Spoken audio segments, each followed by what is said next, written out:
Decode को powered by Mungiya steel, steel का बादशाह, Telemanas mental health for all.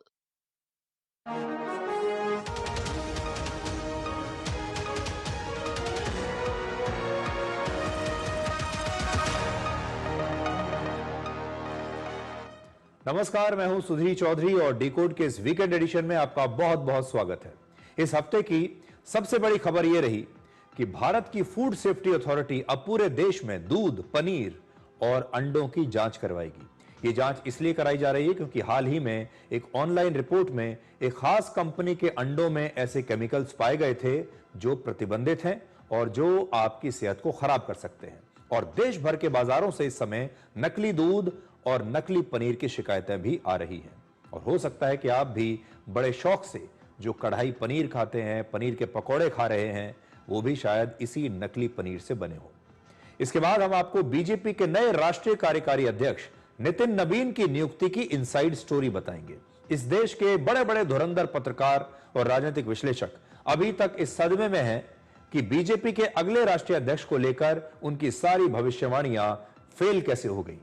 आज आपको दिखाएंगे कि प्रधानमंत्री मोदी अपनी भविष्य की रणनीति के बारे में हमेशा अपने भाषणों में कोई ना कोई इशारा जरूर करते हैं, लेकिन नेता और पत्रकार अक्सर इन इशारों को कई बार समझ नहीं पाते।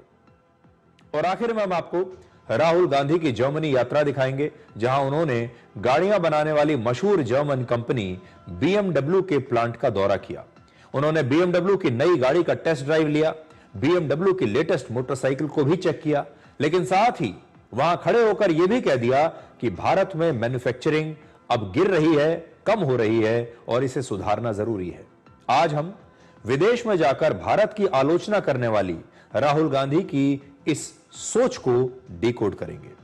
वो भले ही भारत में लोकसभा के नेता प्रतिपक्ष हैं, लेकिन उन्हें विदेश में जाकर एक विपक्षी नेता की तरह नहीं, बल्कि एक सच्चे भारतीय की तरह व्यवहार करना चाहिए। सबसे बड़ी खबर आपके लिए यह है कि अब देश भर में मिलावटी दूध और पनीर की जांच को लेकर एक अभियान शुरू किया गया है। और यह अभियान सिर्फ मिलावट के खिलाफ नहीं है, बल्कि यह आपकी थाली, आपके बच्चों और आपकी सेहत को बचाने की लड़ाई है। आप अक्सर अखबारों में, न्यूज चैनल्स में और रील्स में मिलावटी दूध और पनीर पकड़े जाने की खबरें देखते रहते होंगे। क्या आप कभी यह सोचते हैं कि जो दूध या पनीर हर दिन आपके घर में आता है वो 100% असली भी है या नहीं, या फिर उसे starch, washing soda, palm oil या केमिकल्स डालकर बनाया गया है जो धीरे धीरे आपके शरीर को नुकसान पहुंचा रहा है। हमारे देश में हर साल 5 लाख टन पनीर बेचा जाता है। आप जब किसी होटल में या किसी रेस्टोरेंट में या कहीं भी खाना खाने के लिए बाहर जाते हैं तो वहां भी ब्रेड पकौड़े से लेकर समोसे, मोमोज, बर्गर, पिज्जा, सैंडविच, शाही पनीर, मटर पनीर, पनीर पराठा वगैरह वगैरह खाते होंगे। सवाल यह है कि इन सब में आपको नकली पनीर तो नहीं खिलाया जा रहा, क्योंकि हमारे देश में बड़े पैमाने पर मिलावटी दूध और पनीर का कारोबार खुलेआम हो रहा है। इसी महीने दिल्ली के पास फरीदाबाद में पुलिस और फूड सेफ्टी डिपार्टमेंट ने 800 किलोग्राम मिलावटी पनीर एक गाड़ी से बरामद किया था। और इस पनीर की मात्रा इतनी थी कि करीब 8000 लोग इसे खा सकते थे। पुलिस का कहना है कि हरियाणा के मेवात से हर दूसरे या तीसरे दिन इतना ही मिलावटी पनीर फरीदाबाद और आसपास की दुकानों को सप्लाई किया जाता था। यानी इस मिलावटी नकली पनीर का एक बहुत बड़ा नेटवर्क है। वर्ष 2025 में यानी इस साल पूरे देश में अब तक 15,000 किलोग्राम से ज्यादा मिलावटी पनीर पकड़ा जा चुका है। पिछले 1.5 वर्षों में नोएडा और ग्रेटर नोएडा के फूड डिपार्टमेंट्स ने यह बताया कि उसने पनीर के 122 सैंपल्स की जांच की, जिनमें से 83% में मिलावट पाई गई। सोचिए आप, 83% सैंपल्स में मिलावट है पनीर में। और हो सकता है कि इसके अलावा भी और हजारों किलोग्राम मिलावटी और नकली पनीर बाजारों में बिक रहा होगा, लेकिन अभी तक वो पकड़ा नहीं गया। और इसमें से ऐसा बहुत सारा पनीर होगा जो पहले ही आपके शरीर में जा चुका होगा, आपकी थाली में पहुंच चुका होगा। इसलिए भारत में खाने पीने के सामान के नियम और मानक तय करने वाली agency the food safety and standards authority of India ने देश भर में मिलावटी दूध, पनीर और खोया के खिलाफ कार्रवाई करने के आदेश दिए हैं। इसमें 5 बड़ी बातें होंगी। पहला, मिलावटी या एनालॉग पनीर को असली बताकर बेचना सेहत के लिए गंभीर खतरा है और यह कानून का सीधा उल्लंघन है। दूसरा, अब देश भर में फूड सेफ्टी अधिकारी दूध का प्रोडक्शन करने वाली फैक्ट्रीज, स्टोरेज यूनिट्स और इसे बेचने वाली दुकानों में जाकर सैंपल्स लेंगे। इसके बाद अगर किसी भी सैंपल में मिलावट मिली तो उसे बनाने वाली कंपनी और उसे बेचने वाले दुकानदार सबके खिलाफ एक्शन होगा। चौथा, मिलावटी खाने पीने का सामान जब्त किया जाएगा। इन्हें बनाने वाली अवैध यूनिट्स को सीज कर लिया जाएगा, इसे बंद कर दिया जाएगा और उनके लाइसेंस रद्द किए जाएंगे या सस्पेंड किए जाएंगे और उनके प्रोडक्ट्स को बाजार से वापस लाकर यानी रिकॉल करके नष्ट किया जाएगा।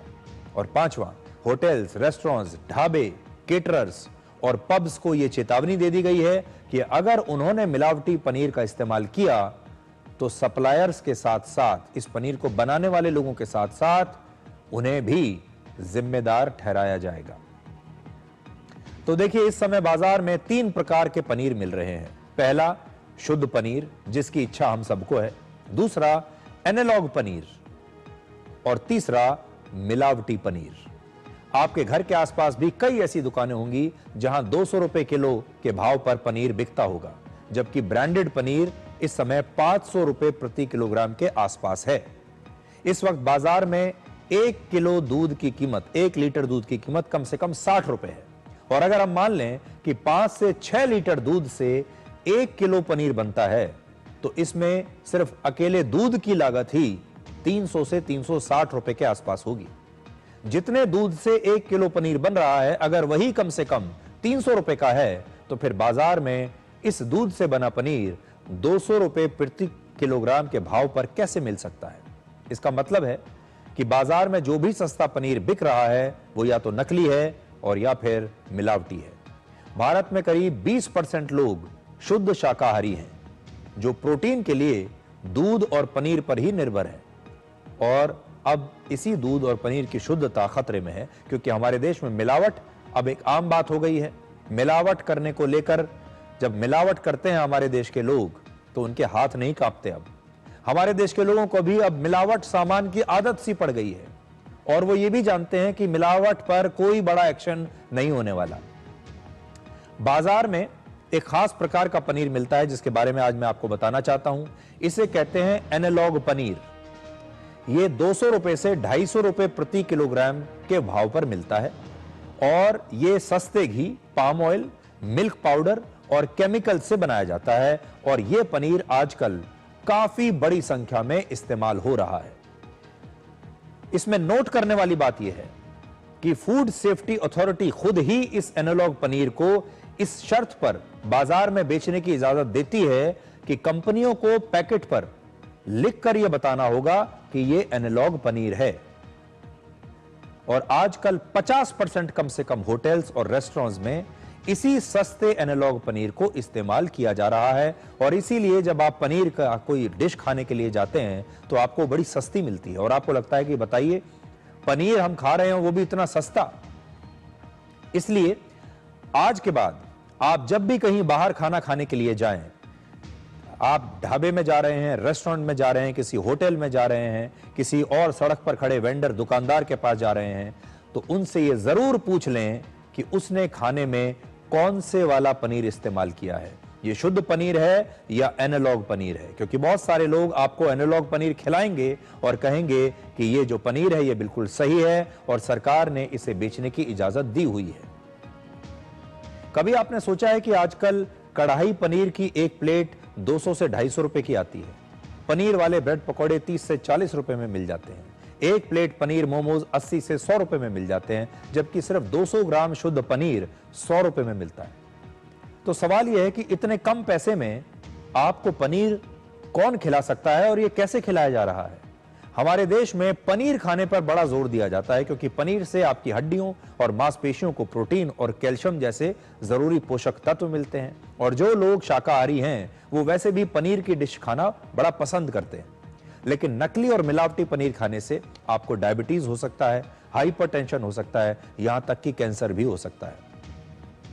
आप अक्सर ये बात सोचते होंगे, आपके भी आसपास बहुत सारे लोग ऐसे आपने देखे होंगे जिन्हें अचानक से पता चलता है कि उन्हें कैंसर है और वो अक्सर ये बात कहते हैं कि मैं तो धूम्रपान करता ही नहीं हूं, मेरे अंदर तो कोई गलत खराब आदत है ही नहीं, मेरा तो खान पान इतना सही है, मेरी जो जीवन शैली है वो भी बिल्कुल सही है, तो मुझे कैंसर जैसी बीमारी कैसे हो सकती है? जब कैंसर जैसी बीमारियां इस वजह से होती हैं क्योंकि आपको ये पता ही नहीं है कि अब तक आपने अपने शरीर में कितने वर्षों से कौन कौन सी मिलावटी चीजें खाई हैं। आप न जाने कितने वर्षों से मिलावटी दूध या पनीर खाते आ रहे हैं, आपको भी नहीं पता।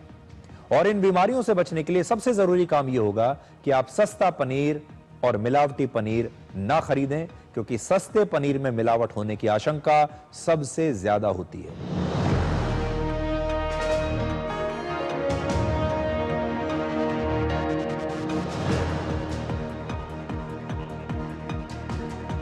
गाय और भैंसों से ज्यादा दूध निकालने के लिए उन्हें कई प्रकार के केमिकल्स के इंजेक्शन लगाए जाते हैं, और जब उस दूध में वो केमिकल्स आ जाते हैं तो पनीर में भी वही केमिकल्स आएंगे और आपके शरीर में जाएंगे। हमारे देश में एक ये बहुत बड़ी समस्या इस समय बन चुकी है। पेस्टिसाइड्स का इस्तेमाल किया जा रहा है, केमिकल्स का इस्तेमाल किया जा रहा है उत्पादन बढ़ाने के लिए और अपना मुनाफा बढ़ाने के लिए, चाहे उसके लिए वो पूरे की पूरी पीढ़ियों की जो शरीर हैं उन्हें खराब कर दें। और नकली और मिलावटी कारोबार सिर्फ खाने पीने की चीजों तक नहीं है, अब नकली दवाइयां भी हमारे देश में बन रही हैं। दिल्ली पुलिस की क्राइम ब्रांच ने दिल्ली में ही एक अवैध फैक्ट्री पर छापा मारा, जहां पर नकली दवाइयों और कॉस्मेटिक प्रोडक्ट्स बनाए जा रहे थे। हैरान करने की बात यह है कि बाजार में करीब 100 रुपए में मिलने वाली दवाई को यह सिर्फ 1 से 1.5 रुपए में बना रहे थे। यानी आपकी सेहत को खतरे में डालकर एक वर्ग ऐसा है जो जबरदस्त मुनाफा कमा रहा है।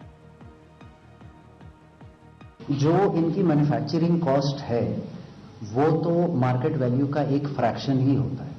आप ऐसे अंदाजा लगा लें कि अगर मार्केट में कोई प्रोडक्ट 100 रुपए का बिक रहा है तो उसकी मैन्युफैक्चरिंग कॉस्ट इनको मात्र 1 से 1.5 रुपए ही आती है, जो कि बल्क में मैन्युफैक्चर हो रहा है। ये पूरा सिंडिकेट है, बिहार से लेकर और पंजाब हिमाचल तक पूरे नॉर्थ इंडिया में, एमपी में, यूपी में, हर जगह इसकी सप्लाई जा रही है। बिहार के युवा नेता नितिन नवीन को बीजेपी का राष्ट्रीय कार्यकारी अध्यक्ष नियुक्त किए जाने के बाद देश के धुरंधर राजनीतिक एक्सपर्ट्स और बड़े बड़े पत्रकार अब भी इस सदमे से बाहर नहीं निकल पाए हैं कि उन्हें इस फैसले की भनक कैसे नहीं पड़ी और उनकी सारी भविष्यवाणियां गलत कैसे हो गई।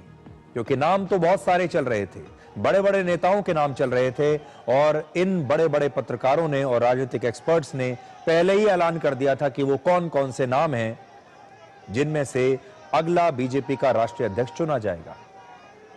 असल में प्रधानमंत्री मोदी अपने भाषणों में हमेशा भविष्य का संकेत जरूर देते हैं। अगर आप उनकी बातों को ध्यान से सुनेंगे तो उनमें भविष्य की नीतियां और भविष्य का रोड मैप आपको जरूर दिखाई देगा।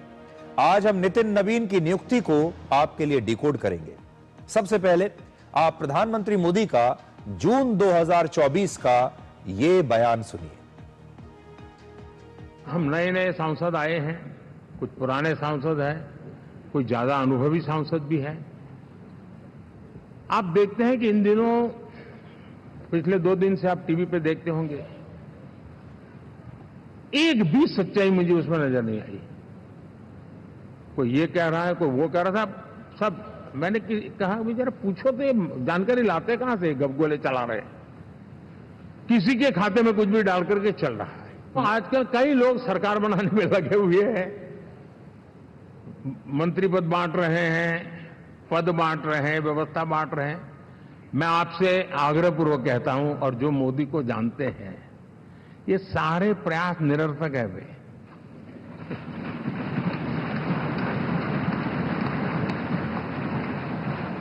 आप भी किसी का फोन आ जाए तो 10 बार वेरीफाई कीजिए कि जिसने फोन किया है वो सचमुच में अथॉरिटी है। अदरवाइज कोई भी कहे भाई आपका नाम हो गया है, सुबह परिवार को बुला लीजिए, शपथ समारोह में आना है, हो गया। तो ऐसी गपबाजी करने वाली एक बहुत बड़ी फौज रहती है। कुछ लोग आदतन करते रहते हैं, कुछ लोगों को मजाक आती है लेकर, और कुछ लोग बदइरादे से करते हैं। मेरा सभी सांसदों से आग्रह है कि हम इन सारे षड्यंत्रों का शिकार न बने। प्रधानमंत्री मोदी के इस बयान से आप ये समझ सकते हैं कि जिन बड़े बड़े नेताओं के नाम चल रहे थे मीडिया में और बड़े बड़े पत्रकार, उनके बारे में अपना पूरा ज्ञान बघार रहे थे। ऐसे बड़े नेताओं का बीजेपी अध्यक्ष न बनना यह बताता है कि जहां राजनीतिक विश्लेषणों की सोच खत्म होती है, प्रधानमंत्री मोदी की सोच वहां से शुरू होती है। और अब प्रधानमंत्री मोदी का आप ये दूसरा बयान सुनिए, इसमें भी आपके लिए एक इशारा छिपा हुआ है।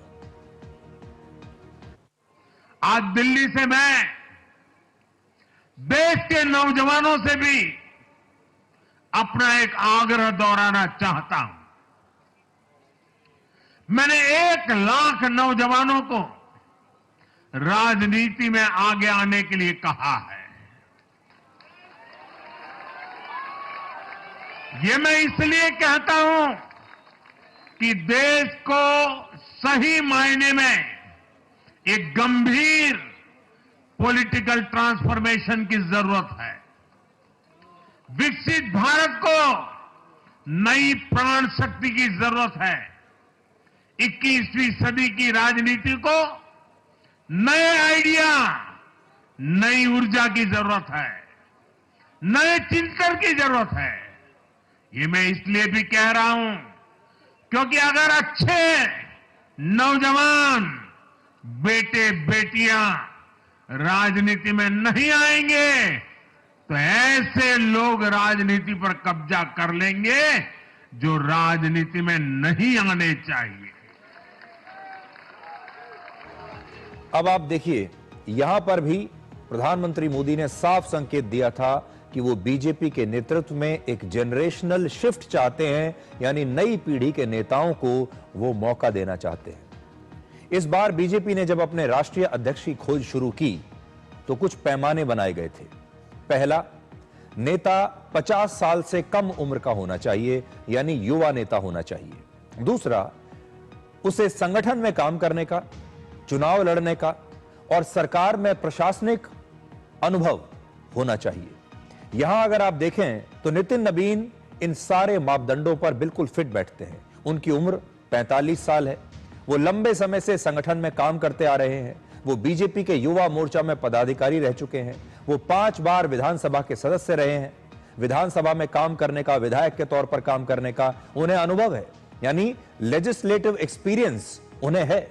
और 2021 से ही वो बिहार सरकार में कैबिनेट मंत्री हैं। पथ निर्माण, नगर विकास और आवास मंत्री के रूप में वो काम कर रहे हैं। और बीजेपी के केंद्रीय नेतृत्व ने देश भर से लगभग 150 युवा नेताओं की एक ऐसी लिस्ट बनाई थी। इन नामों पर गहन चर्चा हुई और हर राउंड में कुछ नाम कटते चले गए और आखिर में जब फाइनल राउंड हुआ उसमें 5 से 6 नाम बचे थे, जिनमें से नितिन नबीन को बीजेपी का कार्यकारी अध्यक्ष चुन लिया गया। और बीजेपी की यही सोच आपको राजस्थान के मुख्यमंत्री भजनलाल शर्मा, मध्य प्रदेश के मुख्यमंत्री मोहन यादव और उत्तराखंड के मुख्यमंत्री पुष्कर सिंह धामी की नियुक्ति में भी नजर आएगी। बीजेपी इस समय दुनिया की सबसे बड़ी पार्टी है, जिसमें लगभग 15 करोड़ सदस्य हैं, जिसमें से 11 लाख सक्रिय सदस्य हैं। सक्रिय सदस्य बीजेपी में उन्हें बनाया जाता है जिन्हें देश भर में जमीनी स्तर पर पार्टी के लिए काम करने का एक लंबा अनुभव होता है। देश में 10.5 लाख बूथ हैं और बीजेपी देश की अकेली ऐसी पार्टी है जिसका देश के 90% बूथों पर अपना बूथ लेवल एजेंट मौजूद है। यानी आप नेटवर्क देखिए बीजेपी का कितना जबरदस्त है। एक एक जो बूथ है बीजेपी ने उसे कवर किया हुआ है। हर बूथ पर बीजेपी का कोई ना कोई नेता और कार्यकर्ता मौजूद है। एक जमाना था जब कांग्रेस भी एक ऐसी ही पार्टी हुआ करती थी जिसके पास एक राष्ट्रीय नेटवर्क था। देश के गांव-गांव, शहर-शहर, हर कोने में कांग्रेस के कार्यकर्ता थे। लेकिन अब कांग्रेस लगातार सिकुड़ रही है। एक एक करके कांग्रेस का जो नेटवर्क है कार्यकर्ताओं का, वो राज्यों से या तो कम हो रहा है या खत्म हो रहा है। बीजेपी के कार्यकर्ताओं और नेताओं में बड़ी संख्या में ऐसे लोग हैं जो लगातार 2 पीढ़ियों से बीजेपी के साथ जुड़े हुए हैं। एक और खास बात देखिए, यानी देश में ऐसे लाखों परिवार हैं जो पीढ़ी दर पीढ़ी बीजेपी की विचारधारा से जुड़े हुए हैं। नितिन नबीन भी अपने परिवार में बीजेपी की दूसरी पीढ़ी के नेता हैं। इससे पहले उनके पिता नवीन किशोर सिन्हा बीजेपी के बड़े नेता रह चुके हैं और बिहार में बीजेपी को मजबूत करने में उनकी एक बहुत बड़ी भूमिका रही है। और पीढ़ी दर पीढ़ी नेताओं और कार्यकर्ताओं को जो चीज जोड़ती है वो है विचारधारा। यानी ऐसा क्या है बीजेपी में कि बहुत बड़ी संख्या में ऐसे परिवार हैं आज हमारे देश में जो कि पीढ़ी दर पीढ़ी उनके परिवार में लोग बीजेपी के कार्यकर्ता रहे हैं, बीजेपी के लिए काम करते रहे हैं। पहले पिता काम करते थे, अब उनके बेटे जो हैं वो काम कर रहे हैं और कई बार तो तीसरी जनरेशन भी आ जाती है। तो ऐसी कौन सी चीज है जो हजारों लाखों परिवार के लोगों को लगातार जोड़कर चल रही है और एक पीढ़ी के बाद दूसरी पीढ़ी में यह बात चलती चली आ रही है? तो इसका कारण है विचारधारा। बीजेपी में एक खास प्रकार की जो विचारधारा है उसे अपने कार्यकर्ताओं तक, नेताओं तक पहुंचाया जाता है और यह विचारधारा हर पीढ़ी को जोड़कर रखती है। और इसका श्रेय जाता है राष्ट्रीय स्वयंसेवक संघ को, यानी आरएसएस को, जिसकी ट्रेनिंग ने देश भर में करोड़ों लोगों का एक मजबूत और विशाल काडर तैयार किया है जो इस विचारधारा से जुड़ा हुआ है। यह पूरा की पूरा एक ऐसा इकोसिस्टम है, ये करोड़ों लोग ऐसे हैं जिनके सोचने समझने का तरीका, उनकी विचारधारा एक जैसी है और इस सोच का सूत्र वाक्य है राष्ट्र प्रथम। तो आप देखिए, जब राष्ट्र प्रथम की विचारधारा जोड़ी जाती है, एक लोगों के दिमाग में बचपन से यह बात डाली जाती है कि उन्हें देश के लिए काम करना है, राष्ट्र के लिए काम करना है और राष्ट्र सबसे ऊपर है, उसके बाद यह एक इकोसिस्टम बनता है और फिर वो इकोसिस्टम इस प्रकार के नेताओं को तैयार करता है और फिर वो नेता आगे चलकर अपनी जिम्मेदारियां निभाते हैं। तो नितिन नवीन को जो इस बार बीजेपी का राष्ट्रीय कार्यकारी अध्यक्ष बनाया गया है, उसके पीछे बीजेपी की यह सारी सोच काम कर रही थी। प्रधानमंत्री मोदी ने कई बार इसका इशारा किया है, लेकिन लोग उन इशारों को अक्सर समझ नहीं पाते। पर अब यहां रुकते हैं एक छोटे से ब्रेक के लिए और ब्रेक के बाद कुछ और खबरों को आपके लिए डिकोड करेंगे।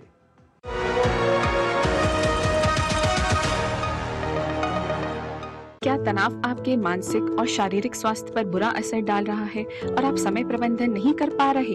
तनाव प्रबंधन के लिए टेलीमानस के 14416 पर संपर्क करें।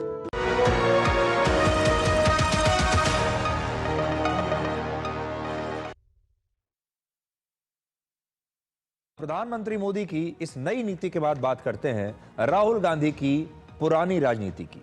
और वो राजनीति एक ही है, वो ये है कि हर बार विदेश में जाकर भारत को नुकसान पहुंचाने वाला कोई ना कोई बयान देना है। राहुल गांधी जर्मनी की यात्रा पर थे, वहां उन्होंने गाड़ियां बनाने वाली मशहूर जर्मन कंपनी BMW के एक शोरूम और प्लांट का दौरा किया। राहुल गांधी ने यहां भी वही गलती की जो अपनी हर विदेश यात्रा के दौरान वो करते हैं। यहां भी वो विदेशी भूमि पर खड़े होकर, एक विदेशी कंपनी के प्लांट में खड़े होकर भारत की आलोचना कर रहे थे। वो भारत की लोकसभा में लीडर ऑफ ऑपोजिशन हैं, यानी नेता प्रतिपक्ष हैं, लेकिन इसका मतलब यह नहीं है कि किसी दूसरे देश में जाकर भी वो एक विपक्षी नेता की भूमिका निभाएं और मोदी सरकार की आलोचना करने के चक्कर में भारत की कमियां निकालने लगे। असल में राहुल गांधी जब बाहर जाते हैं तो उन्हें थोड़ी देर के लिए राजनीति बंद कर देनी चाहिए। एक नेता प्रतिपक्ष के तौर पर सोचना बंद करके वो सिर्फ एक सच्चे भारतीय की तरह अगर सोचें तो शायद वो ऐसा नहीं करेंगे। कांग्रेस पार्टी ने खुद सोशल मीडिया पर राहुल गांधी की इस जर्मनी यात्रा का वीडियो पोस्ट किया है, जहां वो BMW के प्लांट में दिखाई दे रहे हैं, शोरूम में दिखाई दे रहे हैं। और राहुल गांधी इस वीडियो में कह रहे हैं कि भारत में प्रोडक्शन और मैन्युफैक्चरिंग गिर रही है, जिसे ठीक करने की जरूरत है।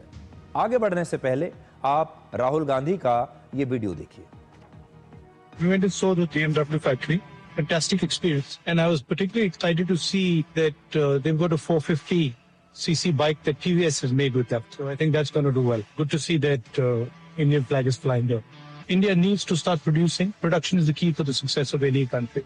And our manufacturing is declining. It should actually be going up.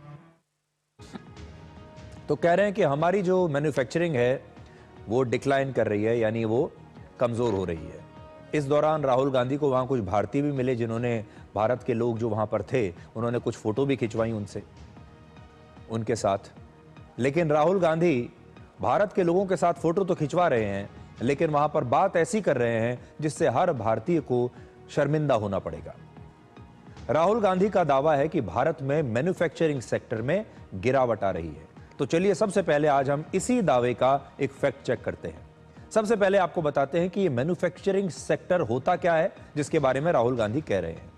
आसान शब्दों में कहें तो जो सामान फैक्ट्रियों में बनते हैं वो सभी मैन्युफैक्चरिंग का हिस्सा होते हैं। किसी भी चीज का अगर हम निर्माण कर रहे हैं तो वो मैन्युफैक्चरिंग सेक्टर में है, जैसे इलेक्ट्रॉनिक्स, ऑटोमोबाइल, केमिकल, डिफेंस और फार्मा जैसे उद्योगों को मैन्युफैक्चरिंग सेक्टर में शामिल किया जाता है। हमारे देश में पिछले 10 वर्षों में इनमें से कुछ उद्योगों का कैसा प्रदर्शन रहा है, कुछ आंकड़े आपको दिखाते हैं। सबसे पहले इलेक्ट्रॉनिक गुड्स की बात करते हैं।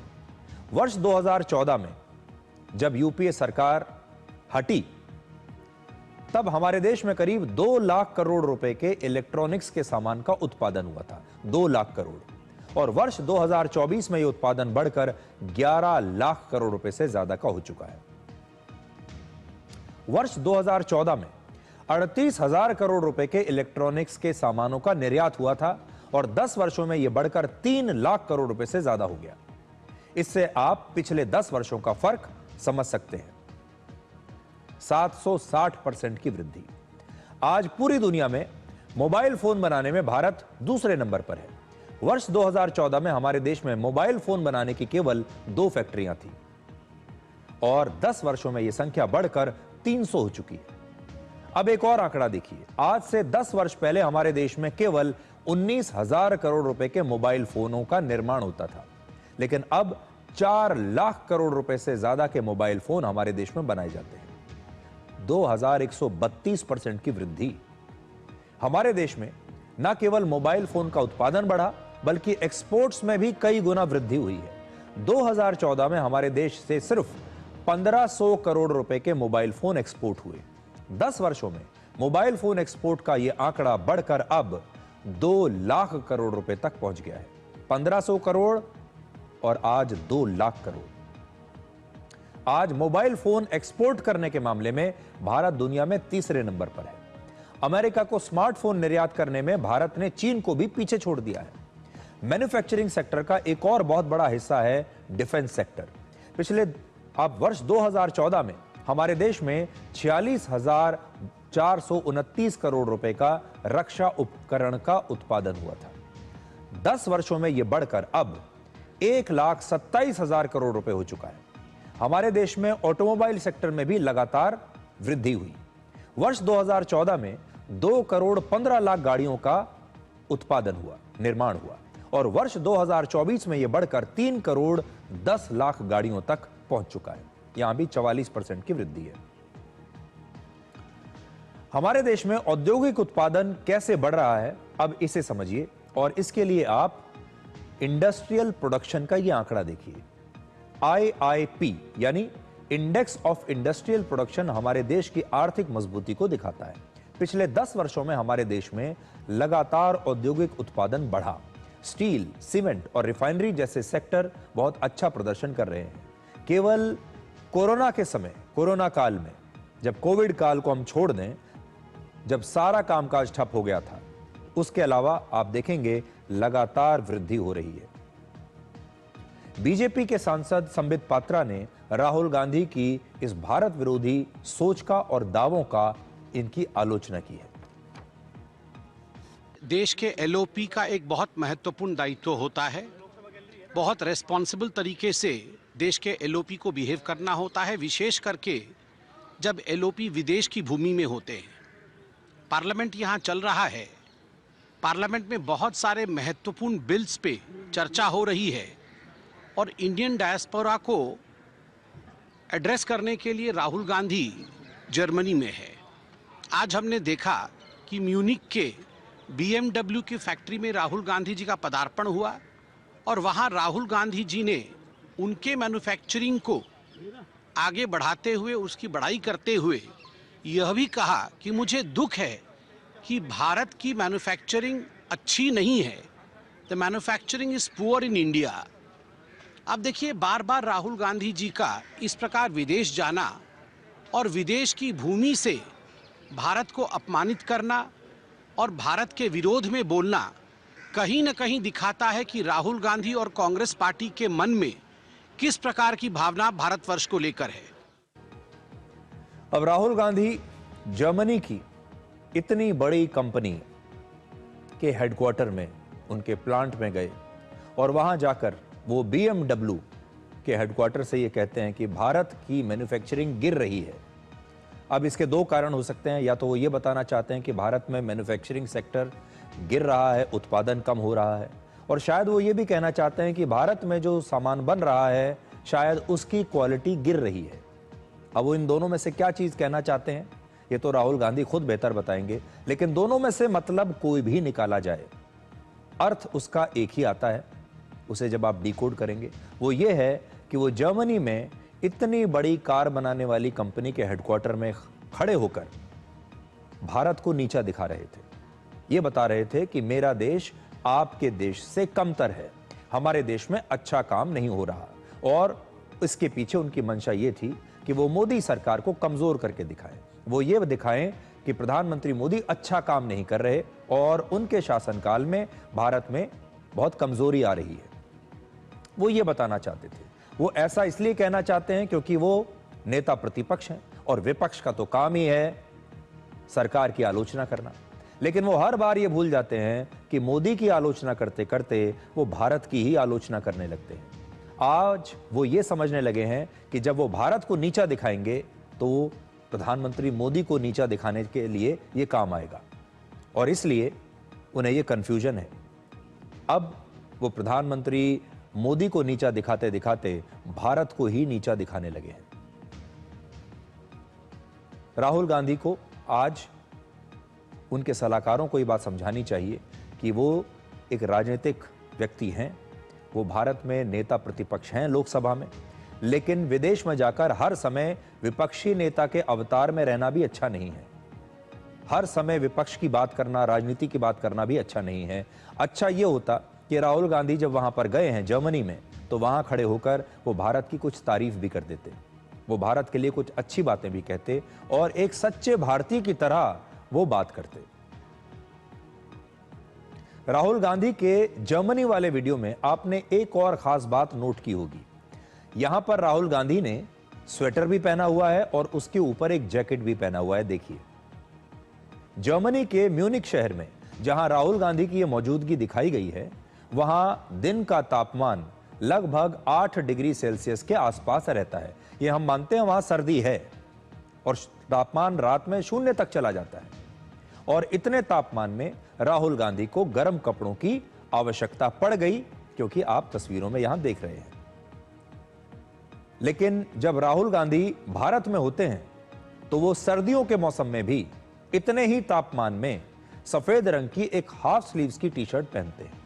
उनके समर्थक ऐसे समय में उन्हें तपस्वी बताते हैं, योद्धा बताते हैं, और कहते हैं कि राहुल गांधी इतने बड़े तपस्वी हैं कि उनके ऊपर मौसम का कोई असर ही नहीं होता, सर्दी का उनके ऊपर कोई असर नहीं होता। ऐसा ही दावा किया जाता है कि एक तपस्वी और योद्धा को कभी ठंड नहीं लगती। अब आपको राहुल गांधी की लगभग 3 साल पुरानी यह तस्वीर दिखाते हैं। यह तस्वीर जम्मू कश्मीर के उधमपुर की है। तारीख है 24 जनवरी 2023। उस समय राहुल गांधी भारत जोड़ो यात्रा पर निकले थे। उस दिन उधमपुर का जो तापमान है वो 3 से 7 डिग्री सेल्सियस के बीच था, यानी लगभग उतना ही तापमान जो जर्मनी के म्यूनिक में आजकल चल रहा है। लगभग थोड़ा बहुत 19-20 का फर्क हो सकता है, लेकिन इतनी ही सर्दी थी जितनी की जर्मनी में म्यूनिक में अभी रही होगी। और उस दौरान राहुल गांधी केवल एक हाफ स्लीव्स की टी शर्ट में नजर आए थे। आप यहां देखेंगे कि बड़ी संख्या में जो लोग उनके साथ चल रहे हैं, सभी लोगों ने जैकेट पहनी हुई है, सभी लोगों ने गर्म कपड़े पहने हुए हैं। अगर आप देखें राहुल गांधी को, सिर्फ राहुल गांधी अकेले ऐसे व्यक्ति हैं जो एक हाफ स्लीव्स की टी शर्ट में चल रहे हैं। लेकिन उनके साथ जितने भी लोग हैं सब ने गर्म कपड़े पहने हुए हैं। अब ठंड को लेकर राहुल गांधी क्या सोचते हैं, उनका ये पुराना बयान सुनिए। ये आपने स्वेटर क्यों पहन रखा है? नहीं, इसका कारण ये नहीं है। इसका कारण यह है कि आप सर्दी से डरते हो। इसका कारण नहीं है कि सर्दी है, आप सर्दी से डरते हो। मैं सर्दी से डरता नहीं हूं, सीधी सी बात है। तो राहुल गांधी जब भारत में होते हैं तब वो सर्दी से बिल्कुल नहीं डरते, लेकिन जब विदेश में जाते हैं तो सर्दी से वो डर जाते हैं। हम तो ये तस्वीरें देखकर यही कहना चाहेंगे।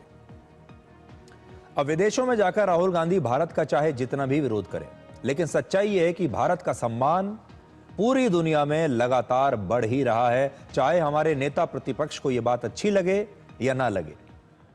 पर अब यहां रुकते हैं एक छोटे से ब्रेक के लिए, और ब्रेक के बाद कुछ और खबरों को आपके लिए डिकोड करेंगे।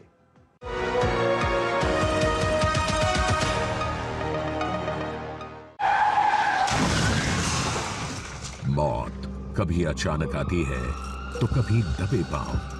दुर्घटना प्रभावित गर्भवती महिला, थैलेसीमिया रोगी के लिए रक्त का अभाव जानलेवा हो सकता है।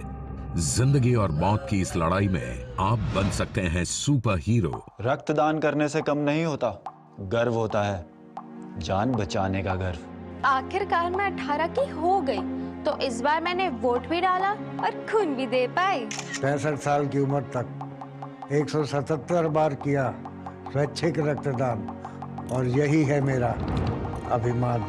कीजिए रक्तदान और बनिए किसी के चेहरे की मुस्कान। लेकिन नन्ही सी जान, आपका हमेशा करेंगे सम्मान। आप हो मेरे सुपर हीरो।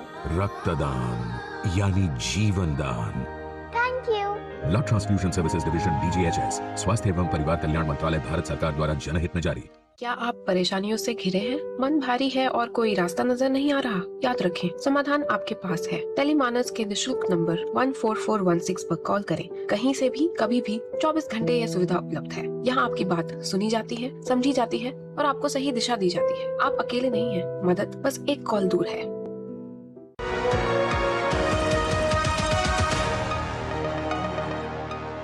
अब आपको लेकर चलते हैं वृंदावन के बांके बिहारी मंदिर, जहां पर भगवान श्री कृष्ण के आराम के समय को लेकर अब एक नई बहस शुरू हो गई है, और यह बहस मंदिर से बाहर निकलकर सुप्रीम कोर्ट तक पहुंच गई है। श्रद्धालुओं के लिए बांके बिहारी के दर्शन का समय इस साल सितंबर के महीने में 2.5 घंटे तक बढ़ा दिया गया, और अब समय बढ़ाने का विरोध हो रहा है। सुप्रीम कोर्ट की ओर से गठित एक हाई पावर्ड कमेटी ने यह समय बढ़ाया था। दर्शन का जो समय था उसे बढ़ा दिया गया था। इलाहाबाद हाई कोर्ट के रिटायर्ड जज इस कमेटी के अध्यक्ष हैं, और इस कमेटी ने 3 बड़े फैसले तब लिए थे। पहला, श्रद्धालुओं के लिए मंदिर में दर्शन का समय बढ़ा दिया गया था। दूसरा, देहरी पूजा को बंद कर दिया गया, और तीसरा, VIP पास के जरिए दर्शनों को बंद कर दिया गया था। जो VIP लोग वहां जाते थे, उन्हें VIP पास इशू किए जाते थे, वो VIP दर्शन बंद हो गए। सुप्रीम कोर्ट ने इसी साल बांके बिहारी मंदिर के कामकाज को संभालने के लिए इस कमेटी का गठन किया था। अब इस कमेटी के फैसले के खिलाफ बांके बिहारी मंदिर प्रबंधन समिति ने सुप्रीम कोर्ट में एक याचिका दायर की है, और पुजारियों का तर्क है कि बांके बिहारी भगवान श्री कृष्ण का बाल स्वरूप है, जिन्हें कान्हा कहा जाता है, और उन्हें जीवंत मानकर वहां उनकी पूजा की जाती है। कान्हा के जागरण, उनके भोग और शयन के लिए समय पहले से ही निर्धारित किया गया है, और यह परंपरा आज से नहीं बल्कि सदियों से चली आ रही है कि भगवान कितने बजे उठेंगे, कितने बजे उन्हें भोग लगाया जाएगा, कितने बजे उनके सोने का समय है, कितने बजे उनके आराम का समय है। कान्हा को रोज एक तय समय पर विशेष पूजा के साथ सुबह जगाया जाता है। इसके बाद भगवान का श्रृंगार और भोग लगाकर श्रद्धालुओं के दर्शन के लिए उन्हें लाया जाता है। उन्हें सुबह से लेकर दोपहर तक दर्शन के बाद दोपहर में भोग लगाया जाता है, और फिर बांके बिहारी को आराम करने दिया जाता है। ये उनका आराम का समय होता है। फिर इसी तरह शाम के समय भी पूजा और दर्शन की प्रक्रिया होती है। फिर शाम को लोग आते हैं, उनकी पहले पूजा की जाती है, और श्रद्धालु जो आते हैं वो उनके दर्शन करते हैं। सुप्रीम कोर्ट में जो याचिका लगाई गई है उसमें यह तर्क दिया गया है कि दर्शन का समय बढ़ने से अब भगवान थक जाएंगे, उनके आराम के लिए उन्हें कम समय मिलेगा, यानी उनके आराम में विघ्न पड़ेगा। सर्दी और गर्मी के मौसम में बांके बिहारी के दर्शन का समय अलग अलग होता है। इस याचिका में देहरी पूजा को फिर से शुरू करने की भी मांग की गई है, और इस मामले में बांके बिहारी मंदिर के पुजारी क्या कहते हैं, अब उनका पक्ष सुनिए। ये देहली पूजा लोगों की विशेष मनोकामनाएं पूर्ण करती है, ऐसा बिहारी जी के प्रति भाव है। तो बिहारी जी की देहली की पूजा की विशेष पूजा होती है। और ये पूजा कब होती है? जब ठाकुर जी अंदर विश्राम में होते हैं या ठाकुर जी के उठने से पहले, जब दर्शन बंद हो जाते हैं, तब जो ठाकुर जी की निज देहली है उस पे पूजा होती है। उसके लिए कोई ठाकुर जी को खोला नहीं जाता है, कोई विशेष दर्शन नहीं कराए जाते हैं, सिर्फ देहली का पूजन किया जाता है।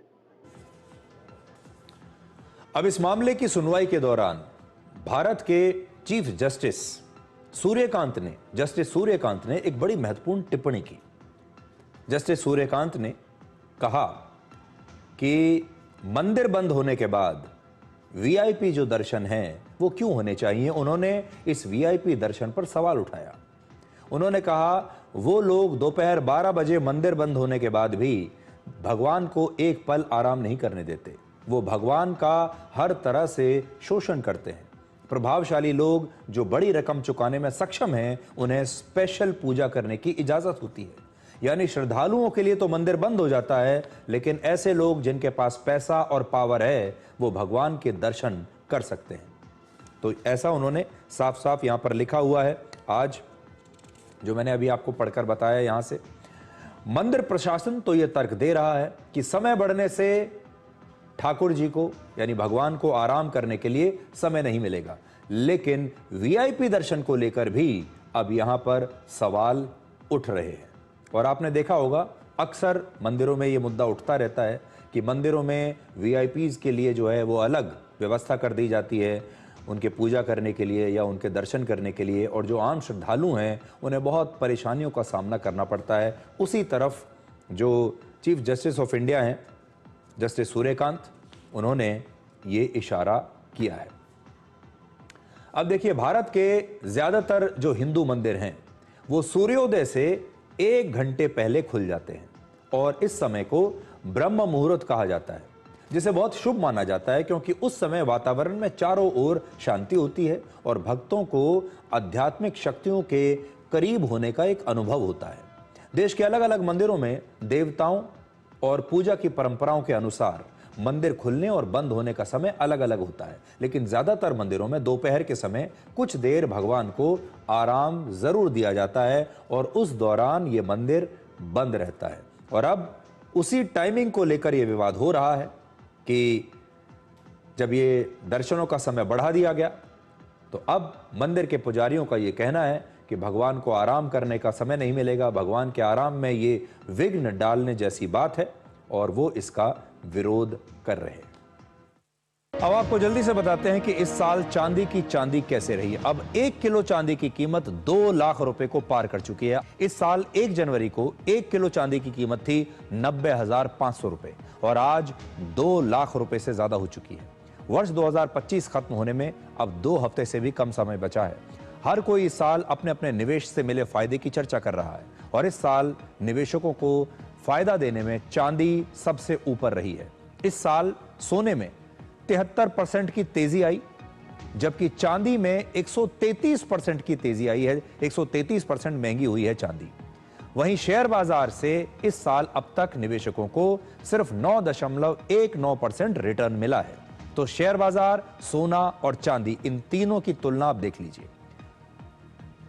सबसे बड़ा सवाल यह है कि आखिर चांदी में इतनी तेजी क्यों आई। इस समय चांदी में तेजी आने के 3 वजहें हैं। पहला, अब चांदी सिर्फ ज्वेलरी तक सीमित नहीं है, बल्कि ये एक जरूरी कच्चा माल बन चुकी है। सेमीकंडक्टर्स, इलेक्ट्रिक व्हीकल्स और सोलर पैनल्स बनाने में चांदी का इस्तेमाल होता है, जिसकी वजह से इसकी मांग लगातार बढ़ रही है। दूसरा, दुनिया भर में चांदी की बढ़ती कीमत की वजह से नवंबर में अमेरिका ने चांदी को क्रिटिकल मिनरल घोषित कर दिया। इसका मतलब है कि अब चांदी के आयात, निर्यात और उसके खनन जैसे हर मामले में सरकार की नजर रहेगी। ऐसे में अमेरिकी कंपनियों को यह डर है कि अमेरिका के राष्ट्रपति डोनाल्ड ट्रंप आने वाले समय में चांदी पर नया टैरिफ लगा सकते हैं और इसी डर से अमेरिकी कंपनियां अब ज्यादा चांदी जमा कर रही हैं, स्टोर कर रही हैं। अमेरिका अपनी जरूरत की करीब 2/3 चांदी दूसरे देशों से खरीदता है।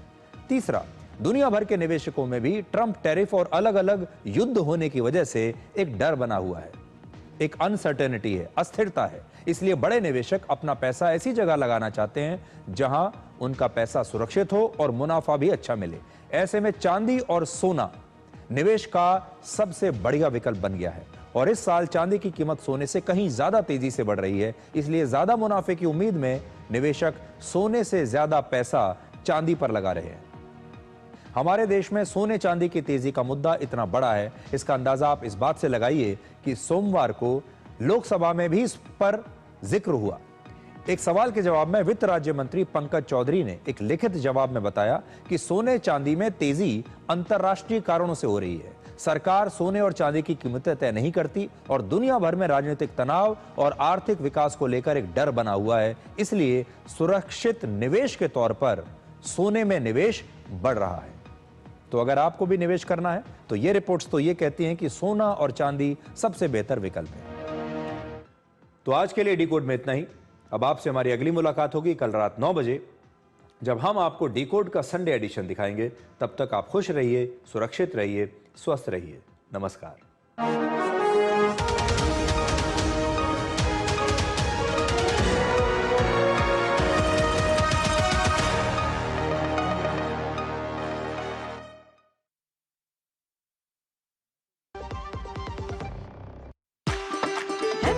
कसूरी मेथी लाजवाब है, लाजवाब है। स्वाद और सुगंध इसकी लाजवाब है, लाजवाब है। अगर MDH कसूरी मेथी नहीं डाला तो खाली हाथ मलते रह जाओगे। एक एक पत्ता हाथ से चुना, स्वाद और सुगंध जगाए कई गुना।